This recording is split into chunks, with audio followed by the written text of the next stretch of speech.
నోము నోచిందో ఏ పూజ చేసిందో పరమేశ నీ వరము పొంది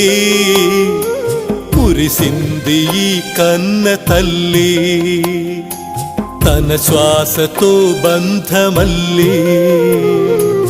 ఏ నోము నోచిందో ఏ పూజ చేసిందో పరమేశ నీ వరము పొంది